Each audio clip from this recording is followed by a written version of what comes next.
कल पूरे प्रदेश में 75 जगह पे शिक्षा युवा संवाद हो रहा है और हमारे बक्सर में कल युवा कांग्रेस के राष्ट्रीय अध्यक्ष श्री उदय भानु चिव जी का आगमन हो रहा है और यहाँ पे युवाओं के साथ, छात्रों के साथ, शिक्षाओं के ऊपर, नौकरी के ऊपर राष्ट्रीय अध्यक्ष जी बात करेंगे और छात्रावास पे भी जाएंगे, वहाँ पे भी छात्राओं से मुलाकात करेंगे। साथ में जो युवा साथी हैं बक्सर के और पूरे बिहार के, उनसे संवाद करेंगे। बक्सर के युवा दोनों हाथ फैला के अपने नेता का स्वागत करेंगे, हजारों की संख्या में उनका स्वागत करेंगे। कल उनका संवाद है, छात्र संवाद जननायक कर्पूरी ठाकुर छात्रावास में।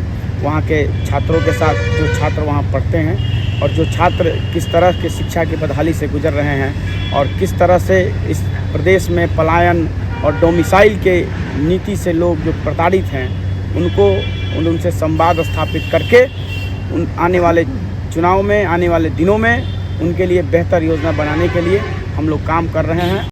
यहाँ पे स्कूल, कॉलेजेस, बिल्डिंग तो दिख रहे हैं, बट वहाँ जो शिक्षा की मान है वो धीरे धीरे कम होता जा रहा है और आज देखेंगे कि पूरे भारतवर्ष में कहीं ना कहीं बिहार में शिक्षा की जो समस्या है वो ज़्यादा बढ़ता हुआ जा रहा है। तो उस शिक्षा के ऊपर, साथ ही साथ नौकरी के ऊपर, जहाँ पे शिक्षा मिल रहा है वहाँ पे नौकरी नहीं मिल रहा है, लोग पलायन के लिए बाध्य हो रहे हैं, तो उसके ऊपर बात है। 4 दिन पहले शिक्षकों को TR3 शिक्षकों को दौड़ा के पटना के सड़कों पर पीटा गया है। ये क्यों नहीं ये सरकार कह रही है? ये सरकार जो कह रही है, ये सरकार को हम बता देना चाहते हैं, ये सरकार के जो आंकड़े हैं सिर्फ किताबी हैं और कागजी हैं और इनके जो भी योजना है सिर्फ भवन तक है, उसको धरातल तक लाने में ये नाकाम रहे हैं। इसलिए युवा कांग्रेस एक जिम्मेदार राजनीतिक दल होने के नाते युवाओं का प्रतिनिधित्व करती है, इसलिए शिक्षा, रोजगार और पलायन के लिए ये लड़ती रहेगी। और हम लोगों के नेता माननीय राहुल गांधी सहित पूरे बिहार में 70 राष्ट्रीय लीडर बिहार में कल आ रहे हैं एक साथ और पूरे बिहार में 65 जगह, जिसमें राहुल गांधी जी भी दरभंगा जिला में जाएंगे। उसी तरह से जहाँ की जो युवा जिस नेता का प्रोग्राम मांगे वहाँ पर युवाओं के लिए यह प्रोग्राम दिया गया है। क्या मिड डे मील से, पोशाक से, साइकिल से हम लोगों की भविष्य तैयार होगा? इसमें कोई द्विमत नहीं है कि इन सब चीज़ों की ज़रूरत है, हर सरकार ये करती है।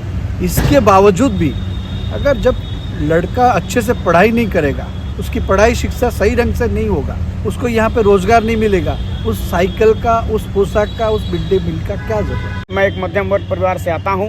हमारे घर के भी परिवार के बच्चे पढ़ते हैं और प्रत्येक साल जो उनको रीएडमिशन के प्रताड़ना झेलना पड़ता है, जो भी उनको कष्ट आता है, तरह से आर्थिक संकट आता है, इस संकट से हटाने के लिए, इस संकट के खिलाफ हम एक लड़ाई लड़ने वाले हैं। आपने कहा कि हम युवाओं से बात करेंगे, उस पर शिक्षा रोजगार से बात करेंगे और फिर चुनाव में उनके हिसाब से कार्यक्रम होगा।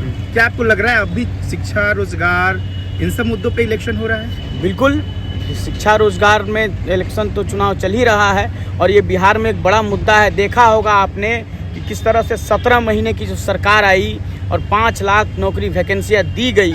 भले ही इसमें कुछ और प्रदेश के लोग आके पास हो गए हों और नौकरी करके अपनी जीविका चलाना शुरू कर दिए हों, लेकिन आने वाले दिनों में डोमिसाइल नीति का ख्याल रखेंगे हम लोग, क्योंकि जो हमारे प्रदेश के युवा हैं, जो बिहार के हैं, जो बक्सर के हैं, जो चौसा के हैं, जो दल सागर के हैं और जो डुमरांव के हैं, जो लोकल हैं, उनका ध्यान रखने के लिए, डोमिसाइल नीति लागू कराने के लिए सरकार से हम लोग लड़ाई लड़ेंगे और इसको आने वाले दिनों में अगर सरकार बनती है, निश्चित ही इसको क्रियान्वित करके इस योजनाओं को लागू किया जाएगा और आम लोगों को लाभ पहुंचाया जाएगा।